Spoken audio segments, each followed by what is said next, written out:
Hai, selamat berjumpa kembali dengan saya, Yohanes Budiarto di channel Ruang Penelitian Psikologi.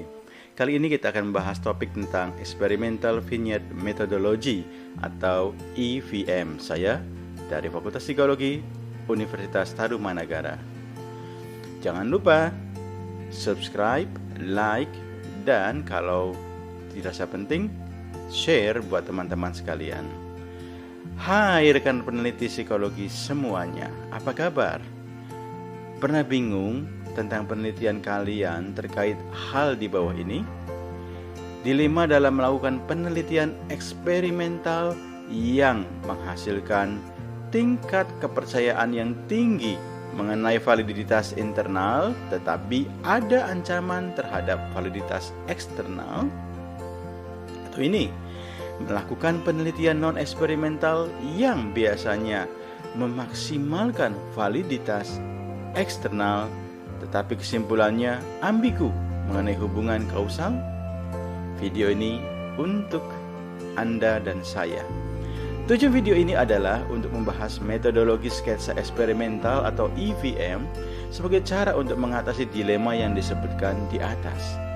EVM menghadirkan partisipan dengan skenario yang dibangun dengan hati-hati dan realistis untuk menilai variabel dependent seperti niat, sikap, emosi, dan perilaku. Dengan demikian, EVM meningkatkan realisme eksperimental dan juga memungkinkan peneliti untuk memanipulasi dan mengontrol variabel independen sehingga secara bersamaan meningkatkan validitas internal dan validitas eksternal. Apakah vignette itu? Vignette atau sketsa adalah deskripsi singkat yang dibangun dengan hati-hati tentang seseorang, objek, atau situasi yang mewakili kombinasi karakteristik yang sistematis. Mengapa memilih EVM? EVM sangat berguna ketika peneliti perlu melakukan kontrol variabel independen untuk mengumpulkan bukti mengenai sebab akibat. EVM sangat berguna dalam domain penelitian di mana variabel diketahui berkorelasi tetapi ada kebutuhan untuk menentukan sifat dan arah hubungan sebab akibat. EVM juga merupakan metode yang tepat ketika peneliti dihadapkan dengan dilema etika yang terkait dengan melakukan penelitian eksperimental. Meskipun sulit untuk memanipulasi topik sensitif secara eksperimental dengan cara yang etis, EVM memberi para peneliti kemampuan untuk membuat skenario hipotetis yang membahas topik sensitif. Namun, karena EVM mengharuskan partisipan untuk menanggapi skenario hipotetis, ada beberapa situasi ketika skenario tersebut tidak menciptakan konteks yang sama, seperti yang akan ditemui dalam kehidupan nyata. Hal ini dapat mempersulit penggunaan EVM ketika tekanan kontekstual tertentu sulit untuk direproduksi. Misalnya dalam beberapa skenario pengambilan keputusan yang berisiko tinggi, misalnya merger dan akuisisi perusahaan, penyajian skenario hipotetis tidak mungkin menghasilkan respon yang sama seperti ketika situasi yang sama terjadi dalam setting yang alami. Jenis EVM ada dua, yaitu studi skenario tulisan atau paper people studies. Studi ini berfokus pada tanggapan eksplisit terhadap skenario hipotetis dan paling tepat bila tujuannya adalah untuk menilai proses dan hasil secara eksplisit, yaitu hal-hal yang disadari oleh partisipan dan informasi yang dapat mereka berikan. Kedua adalah pengambilan kebijakan dan studi analisis gabungan. Hal ini menangkap proses dan hasil yang sifatnya implisit. Nah, dalam kedua jenis EVM ini diasumsikan bahwa faktor-faktor penting yang membentuk proses keputusan individu diketahui secara a priori. Untuk alasan ini, teknik ini paling berguna di bidang di mana teori memberikan pemahaman yang jelas tentang faktor-faktor yang mungkin mempengaruhi proses dan hasil. Langkah-langkah melakukan EVM. Pertama, seleksi metode. Apakah EVM diperlukan dalam studi Anda? Kedua, apabila iya, kita harus memilih jenis EVM. Apakah paper atau conjoint analysis? apakah hasilnya eksplisit ataukah hasilnya diharapkan implisit. Memilih jenis desain penelitian dapat bersifat antar partisipan atau between persons, ataukah dalam partisipan within person, ataukah gabungan antara between dan within.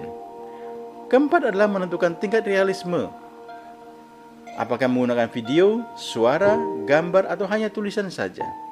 Yang kelima, menentukan jumlah dan tingkat faktor yang dimanipulasi dalam penelitian Anda. Gunakanlah teori yang mendasari studi atau kasus nyata yang terjadi dan diidentifikasi jumlah dan tingkat faktornya. Yang keenam, menentukan jumlah vignette. Ini tergantung pada jumlah dan tingkatan faktor. Sebagai contoh, 2x2 desain membutuhkan 4 vignette per topik kasus. Satu partisipan paling sedikit membaca 4 vignette. Ketujuh, menentukan sampel dan jumlah partisipan.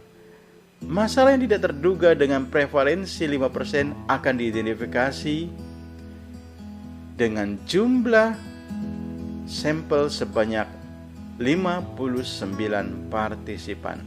Kedelapan, pengaturan dan waktu untuk administrasinya.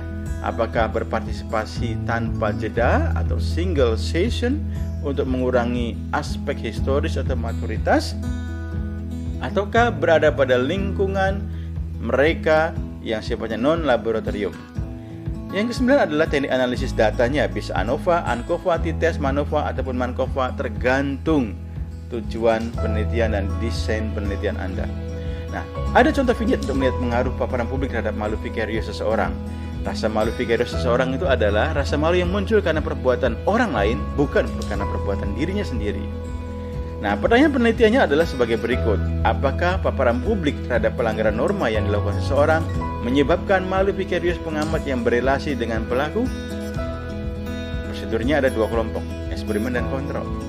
Kelompok eksperimen menerima manipulasi pelanggaran norma seseorang yang disaksikan publik secara langsung. Apakah hal ini berdampak pada rasa malu pengamat yang berelasi dengan pelanggar norma tersebut? Kelompok kontrol tidak menerima manipulasi paparan publik terhadap pelanggaran norma seseorang. Apakah hal ini berdampak pada rasa malu pengamat yang berelasi dengan pelanggar norma tersebut? Perhatikan, ada dua kategori paparan publik. Yang pertama, pelanggaran norma orang lain yang terpapar publik, dan kedua, pelanggaran norma orang lain yang tidak terpapar publik. Maka di sini ada satu faktor dengan dua level. Ada dua kategori relasi.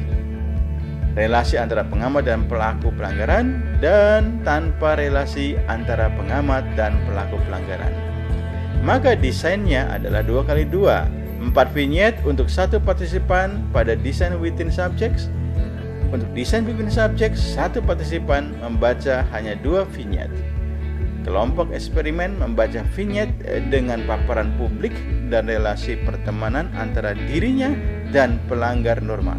Kelompok kontrol membaca vignette tanpa informasi paparan publik pada pelanggaran norma dan informasi tanpa relasi pertemanan antara dirinya dan pelanggaran norma. Contoh vignette pelanggaran norma dengan paparan publik. Pikirkanlah satu orang teman terdekat Anda. Anda dan teman Anda memiliki pekerjaan sambilan sebagai asisten supervisor di sebuah kafe. Salah satu aspek utama dari pekerjaan ini adalah melakukan inventarisasi kopi kemasan satuan setiap minggu untuk memantau kemungkinan pencurian oleh anak-anak sekolah menengah yang magang di sana. Suatu hari, Anda dan teman Anda melakukan inventarisasi bersama-sama. Teman Anda merasa sangat mengantuk dan memasukkan beberapa kemasan kopi ke dalam saku jaketnya. Peristiwa tersebut disaksikan salah satu siswa yang magang hari itu. Seberapa malukah Anda terhadap perilaku teman Anda tersebut? Bandingkan dengan kondisi tanpa paparan publik terhadap pelanggaran norma. Pikirkanlah satu orang teman terdekat Anda. Anda dan teman Anda memiliki pekerjaan sambilan sebagai asisten supervisor di sebuah kafe. Salah satu aspek utama dari pekerjaan ini adalah melakukan inventarisasi kopi kemasan satuan setiap minggu untuk memantau kemungkinan pencurian oleh anak-anak sekolah menengah yang magang di sana. Suatu hari Anda dan teman Anda melakukan inventarisasi bersama. Teman Anda merasa sangat mengantuk dan memasukkan beberapa kemasan kopi ke dalam saku jaketnya. Peristiwa tersebut terjadi saat kafe sepi dan tidak ada orang lain di sekitar Anda dan teman Anda. Seberapa malukah Anda atas peristiwa tersebut? Itu adalah contoh vignette yang kami susun. Terima kasih. Apabila bermanfaat, subscribe, like, dan share. Terima kasih. Saya Yohanes Budiarto dari Ruang Penelitian Psikologi. Terima kasih.